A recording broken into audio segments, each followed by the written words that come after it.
नमस्कार, मैं हूं डॉक्टर भारती मक्कड़। स्वागत करती हूं आप सबका आयुरस हीलिंग हब में। फ्रेंड्स, दिवाली आने वाली है और दिवाली का नाम आते ही जो चीज सबसे पहले खाने के ध्यान में आती है वो है मिठाई।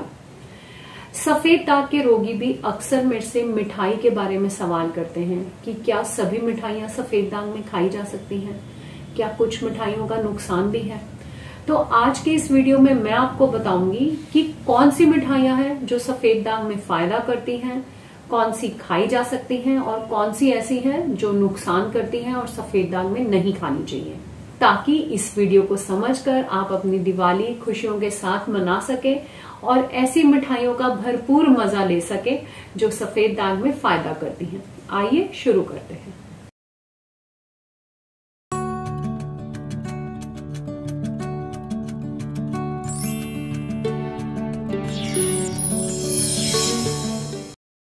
हमारे देश में खान पान का बहुत ध्यान रखा जाता है, यानी कि हमारे देश में तरह तरह का खाना खाया जाता है।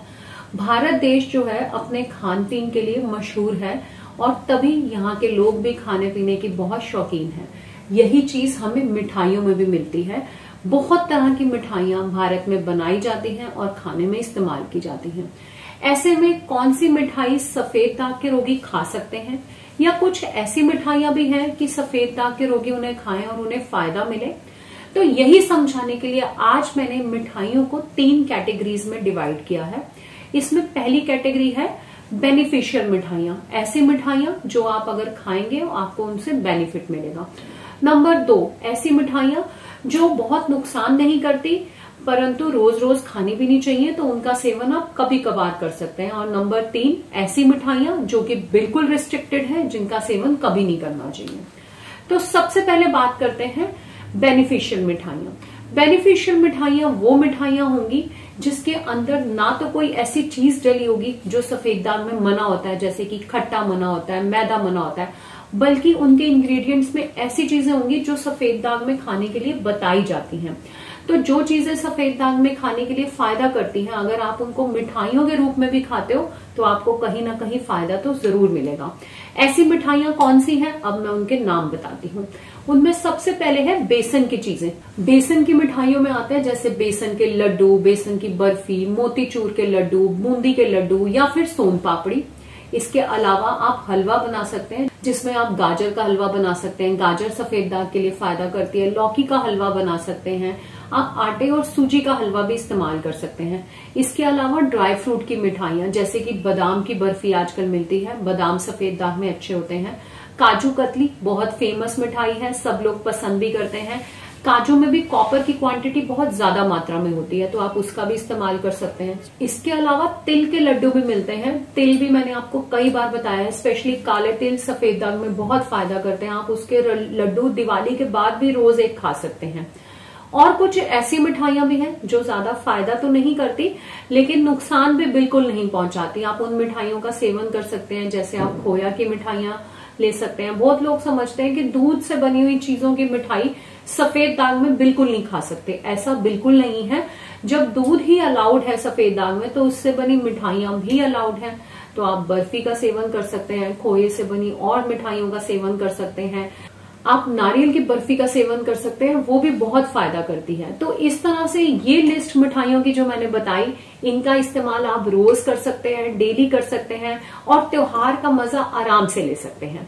अब मैं आपको मिठाइयों की सेकंड कैटेगरी बताऊंगी। ये वो मिठाइयां हैं जो आपको मॉडरेट क्वांटिटी में लेनी चाहिए। इनको अगर आप ज्यादा मात्रा में खाएंगे तो आपको जरूर नुकसान हो सकता है, मगर कभी कभी थोड़ी मात्रा में ले सकते हैं। ये वो मिठाइयां हैं जिसमें ऐसे इंग्रेडिएंट डले हैं जो सफेद दाग के कभी कभी इस्तेमाल करने चाहिए, जैसे मैदे से बनी हुई मिठाइयां, रसगुल्ले, गुलाब जामुन, डोडा बर्फी, रसमलाई या फिर पिन्नी। पिन्नी में मैदा तो नहीं डलता है, मगर पिन्नी में उड़द दाल डलती है जो कि सफेद दाग में मना है। इसलिए इन मिठाइयों का इस्तेमाल आप थोड़ी मात्रा में या फिर कभी कभी कर सकते हैं। अब कुछ लोग मेरे से ये भी पूछते हैं कि रसगुल्ले में तो नींबू का भी इस्तेमाल होता है, तो क्या हम नींबू खा सकते हैं? वो मिठाई आप खा सकते हैं। यानी कि रसगुल्ले में क्या किया जाता है कि दूध को फाड़ने के लिए हम उसमें नींबू या सिरके का इस्तेमाल करते हैं। उसके बाद उसका पनीर बनाते हैं, पनीर को अलग कर देते हैं और उसे कई बार धोया जाता है और जो बाकी पानी निकलता है उसे अलग कर देते हैं। फिर उस पनीर से जो है रसगुल्ला बनाया जाता है। तो इस तरह से नींबू जो है उसमें निकल जाता है। जैसे आपको पनीर खाना अलाउड है, इसी तरह आप दूध की या मेवे की बनी ये मिठाइयां भी खा सकते हैं। लेकिन अब मैं आपको बताऊंगी थर्ड कैटेगरी, ऐसी मिठाइयां जो आपको बिल्कुल इस्तेमाल नहीं करनी चाहिए। ये वो मिठाइयां हैं जिनमें सीधे तौर पे खट्टे का इस्तेमाल होता है। इसमें कई बार नींबू डाला जाता है और उनको डालने का पर्पस दूध को कर्डल करना नहीं है, बल्कि फर्मेंटेशन के लिए ये इस्तेमाल किया जाता है। इन मिठाइयों में आता है जलेबी, बालूशाही, इमरती और जिसे हम मिल्क केक बोलते हैं वो भी। ये मिठाइयां आपको बिल्कुल नहीं खानी चाहिए। इसके अलावा एक कैटेगरी और है जो आपको नहीं खानी चाहिए। आजकल मैं देखती हूँ कि मिठाइयां सुंदर लगे, इसके लिए मिठाइयों में बहुत सारे आर्टिफिशियल कलर्स का इस्तेमाल किया जाता है। सुंदर सुंदर रंगों वाली मिठाइयां देखने में तो अच्छी लगती हैं, बट वो रंग बनाने के लिए जिन कलर्स का इस्तेमाल किया जाता है वो पूर्णतः केमिकल्स होते हैं। उनका इस्तेमाल हम में से किसी को नहीं करना चाहिए, चाहे उन्हें सफेद दाग है या नहीं है। तो इस तरह मैं देखती हूँ कि बाजार में हरे रंग की मिठाई की, ये पान की मिठाई है, अगर आप पान का फ्लेवर डालेंगे भी तो वो हरा रंग नहीं आएगा जो आपको मिठाई में दिखेगा। तो अगर आपको किसी मिठाई में देखने में नेचुरल कलर्स ना होकर, कि जो नेचुरल चीजों से कलर ना आकर ब्राइट कलर्स दिखते हैं, वो उसमें एडेड फ्लेवर्ड कलर्स होते हैं, उन मिठाइयों को भी सेवन आपको बिल्कुल नहीं करना चाहिए।